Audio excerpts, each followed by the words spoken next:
Well, hello, my name is Ted Hayes, and I'm co-founder of Pythia Cybersecurity. And with me today is one of the other co-founders of Pythia, Brendan Hemingway. Hi, I'm Brendan Hemingway. All right. What we're going to talk about today is about CISOs. And for those of you who know what this is, that's great. We'll have some insights for you. Those of you who are not sure, I think there'll be a lot to learn in this conversation. So, Brendan, you ready to go? I am, because we do get asked about it because CISO is one of those things everybody says and too few people define. So a CISO is a Chief Information Security Officer.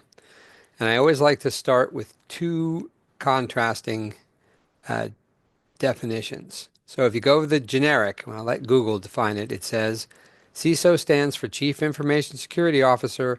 A CISO is a senior executive who is responsible for protecting an organization's data and technology systems.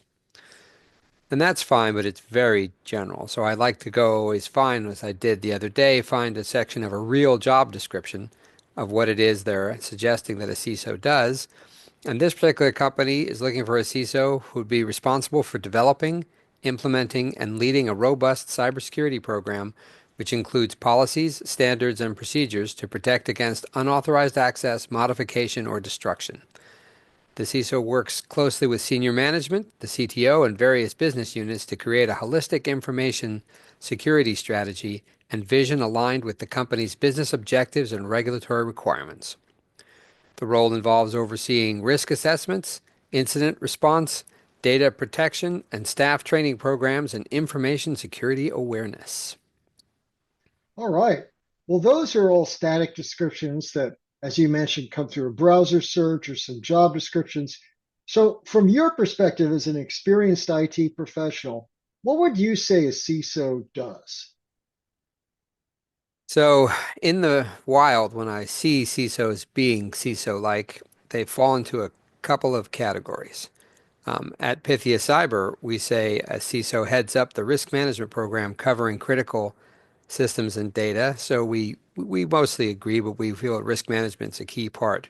However, some organizations have no CISO because they're too small or they're too new, and that's a topic we'll cover in another video. Some have a part-time CISO, someone who fills in as needed, often the head of IT. Some have a fractional CISO, an outside consultant who is a CISO but is hourly. Some have a CISO without a program, a sort of compliance officer for cyber defense. And some have a CISO with a program. So that's what I've seen when I've seen CISOs actually out being CISOs. So, you mentioned something that may sound a little odd. I was hoping you could expound upon it. What's the difference between a part-time CISO and a fractional CISO? I know the jargon's very unhelpful in this case. Part-time means that someone who is not a CISO is filling in as best they can. It's often the head of IT. It's somebody who works full-time in your organization and has another job, but they're pinch hitting as a CISO. A fractional CISO is someone who is a professional CISO, but he's not part of your organization. He or she or they come in as a consultant and work on an hourly basis, and they drop in, do their thing, and and leave. All And right. I know that that seems weird, but those are two common approaches if you can't afford the full Megillah, but they are very different in practice. All right. So, you also mentioned that there was a type of CISO called a CISO without a program. What is that about? Well, sometimes you can't afford a CISO and a program, especially if you have to build the program from scratch. So some organizations choose to hire the CISO first and try to build the program second, or to do without a program altogether. In the bad old days, CISOs without programs were often sacrificial lambs. When something went wrong, you publicly fired them and then hoped that that made people feel better. In these slightly better days, the situation usually means that the CISO is a sort of compliance officer, the chief nagger about cyber defense. All right. So, you mentioned the full McGill. Let's get right to it then. After we've talked about a CISO without a program, we talked about fractional and part-time CISO. How would you describe a CISO with a program? So the CISO of the program works for a mature company that recognizes this need and recognizes that they need a formal separate effort that the CISO will head up.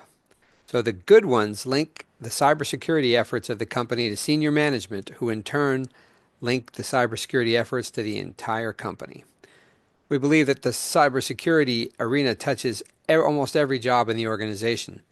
And this means that a CISO has to do at least the following to meet our definition of the full Megillah. They have to monitor the information security that they get from IT. They have to manage cyber defense efforts, whether that's done inside their group or in IT. And then they follow the NIST CSF mantra: identify, protect, detect, respond, and recover. And as part of respond, they need to prepare management to respond, even if management isn't part of IT, because responding almost always requires resources outside of IT. And as part of recovery, they need to coordinate IT and users to make sure that everyone's pulling in the same direction and that we all agree on what the definition of having recovered is. Okay. So those are some industry standard and, high level examples of what a CISO would do with a program. How do we approach these scenarios here at Pythia Cyber? Well, if you have a manager taking on the task of CISO part-time, then we offer guidance on how to define this role in such a way that the responsibilities are shared in an effective way and in a way that makes sense. Because we have to tailor our response to the different scenario in which we find ourselves, which is why we bother to distinguish between the various different kinds of CISO.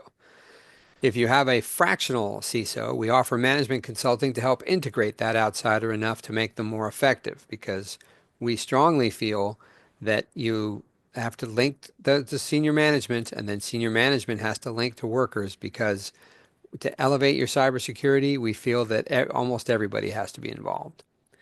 If you have a CISO without a program, we offer support to empower the CISO to be more than a nag because we're willing to help them put together a program built on the part-time efforts of the relevant parties. You don't have to hire a bunch of new people.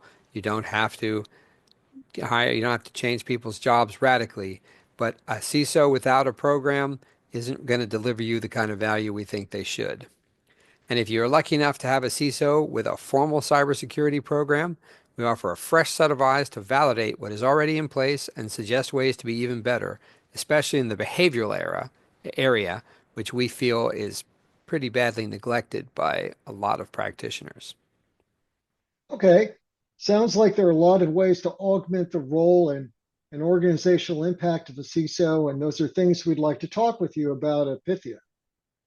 Yes, we strongly feel that you need to do what is reasonable, what is feasible, what is sustainable for you.